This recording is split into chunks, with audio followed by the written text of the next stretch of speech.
We have talked a lot on this channel about how to do well academically, how to study effectively, how to ace your tests, and how to crush those homework assignments even when you have barely any time to do them. But of course, successful students don't just do well academically, they do well all around. So that begs the question, what separates truly successful students who have it all together in all areas of their lives from everyone else? Well, that's what I want to talk about in this video, and today we're going to cover 8 habits of successful students. And yes, this is definitely a riff off of Stephen Covey's excellent book, The 7 Habits of Highly Effective People, which I have read and loved, but these 8 habits are unique. These come from my own observations of people that I know who are successful and things I've tried to cultivate in my own life, and I think every single one of them is going to help you in the upcoming semester. So let's dive right in. To start things off, successful students are forward thinkers. J.R.R. Tolkien wrote in The Hobbit that it does not do to leave a live dragon out of your calculations if you live near him. And as a student, you have a lot of live dragons to contend with, not just on the academic side of things, but on all fronts. You've got your career plans, you've got relationships, you have your living situation, errands you need to run. There is a lot to keep track of. And when I was in college, I had a lot of friends who always seemed to be scrambling to get these things done at the last second. They were basically letting life sneak up on them. But if you can build a forward-thinking mindset, this isn't going to happen to you. And you'll also position yourself for opportunities that would pass others by. So if you're not already a natural forward thinker, if you're not automatically thinking of things that are coming up in the near future, how do you become one? Well, I definitely think it is possible because I didn't used to be one, but now I am. When I was a kid, I remember my mom would just look up from whatever she was doing oftentimes and ask me, "Hey Thomas, have you brushed your teeth today?"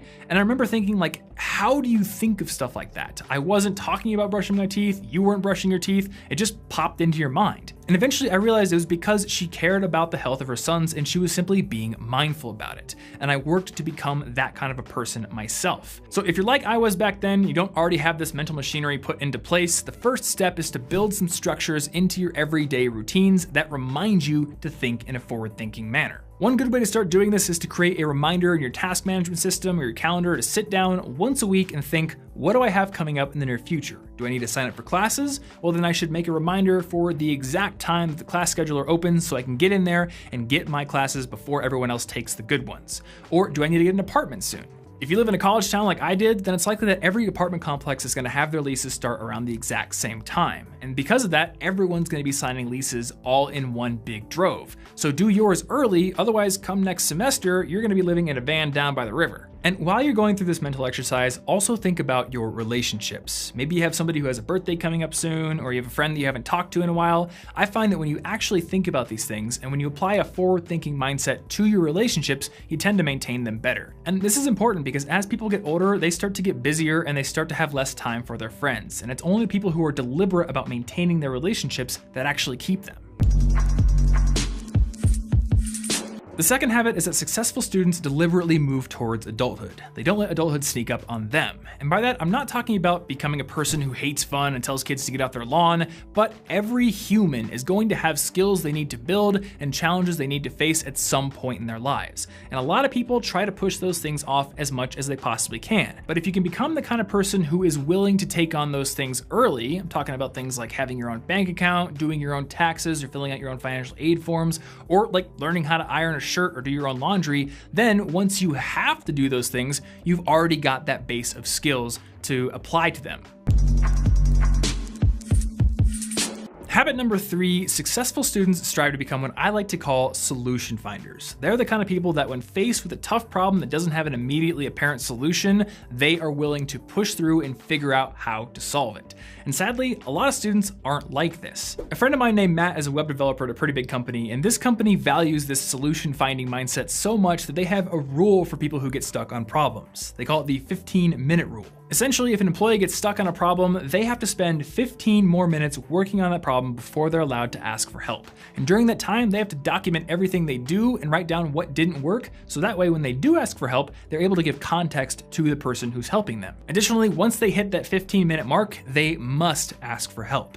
And this rule creates a nice balance. It makes them be independent and solve problems on their own, but also ensures that they're not being so stubborn that they never ask for help. And that ensures that they're not wasting the company's time. And adopting this rule will actually prove very useful to you as a student, because if you're willing to solve problems independently, you're going to solve a lot of them that you would have originally asked for help on.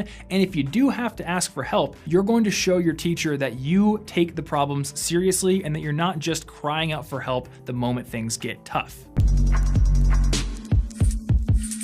Habit number 4 is to start actively building relationships with your teachers, with your professors, and with other faculty members at your school or university. When you do this, you start to build a network of people who aren't just in your immediate age group or at your same level of progression. And it also has a couple of other very good benefits. Number 1, these people are going to be able to tell you about opportunities that you would have otherwise missed. And if you ever happen to need a letter of recommendation for a job application or a scholarship, those are going to be the people who you can go to because now they know you and they trust you and they're going to be willing to do it. And you probably shouldn't ask for a recommendation from your roommate Jimmy. So how do you start building this network? Well, a great first step comes at the beginning of a new semester. Go up to the teacher at the end of each class, introduce yourself briefly, shake their hand, and just tell them you're excited to be there. That makes a really great first impression. Additionally, in your free time, if you happen to come across like an article that you think one of your professors would be interested in, email them that article. Just say, hey, I read this and I thought of you. I remember back in 2011, I was taking my first marketing class in college, and this was right around the time that Valve was getting ready to release Portal 2.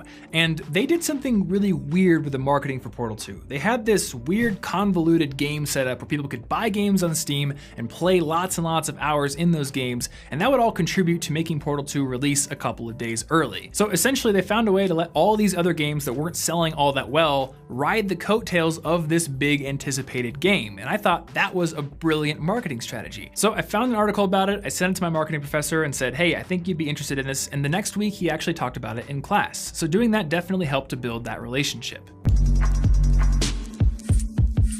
The 5th habit is that successful students are always trying to learn outside of class. They're trying to learn from a variety of different sources, and they are branching out into different areas that aren't on their narrow major path. And I think this is really important to do because once you start getting interested in a variety of different subjects and you start dabbling in different areas, you start to build this diverse web of connections in your brain that allows you to be more creative in your main work. Plus, when you take just a little bit of time to branch out from your major path, you might stumble onto something that actually proves to be a huge boon to your future career prospects. One great example is my best friend Martin. He's always been really interested in language learning, but he majored in MIS in college. But that didn't stop him from creating a blog all about how to learn new languages, and that actually got him some recognition in the language learning community. He was actually on a list of language learning experts pretty recently. Not to mention, the experience he got building that website actually led directly to him getting hired at a web development agency in our city right after graduating, who usually didn't like to hire recent graduates because he had a lot of experience that most people didn't have.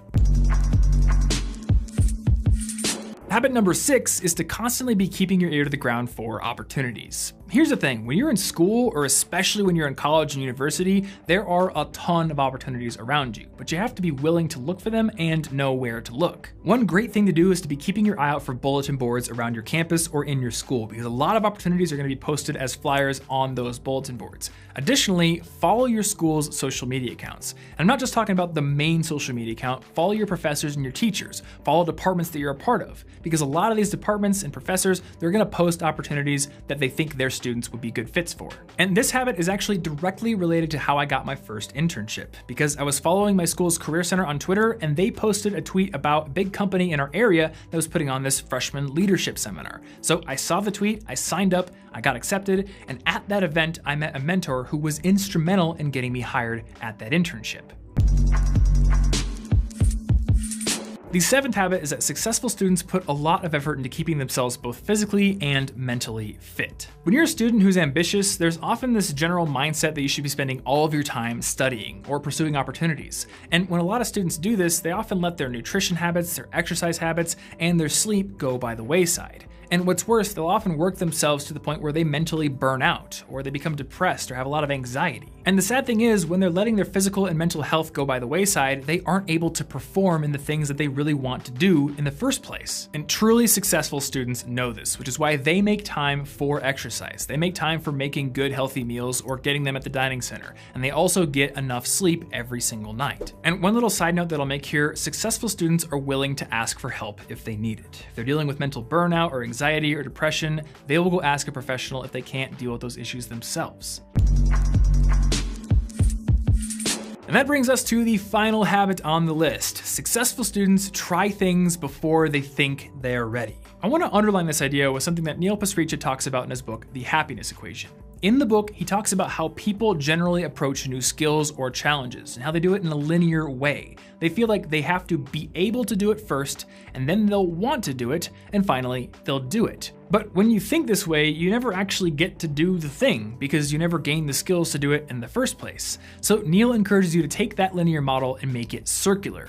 Do, which leads to can do because you're gaining skills through doing. That leads to want to do, and the circle repeats and enforces itself. Plus, you're often much more qualified than you think you are. A lot of students and a lot of people in general deal with imposter syndrome. They think, who am I to do this? I don't have a certification, I don't have a qualification, but in many cases, you don't need it. I'll give you an example. When I was a freshman in college, I really wanted to join a club on campus called Business Council. These were basically like the leaders of the business school at the university.